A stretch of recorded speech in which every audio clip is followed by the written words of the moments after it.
Здравствуйте, уважаемые кыргызстанцы. Я обращаюсь к уважаемому президенту Республики Кыргызстан Садыру Нургожевичу Жапарову и главе ГКНБ Ташиеву Камчебеку Кадыршаевичу. Меня зовут Салиев Гали Ахмедович. Вы моя последняя надежда на правосудие в Кыргызстане.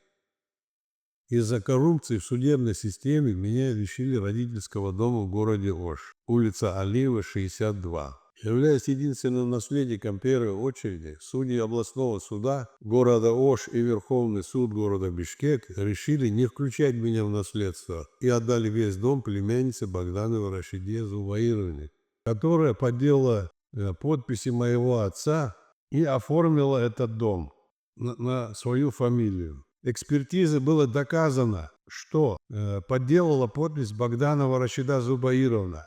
Решением городского суда меня признали наследником, но по факту то, что документ был сфальсифицирован в областном суде, в Верховном суде, я это дело проиграл. На данный момент я остался без жилья в городе Ош.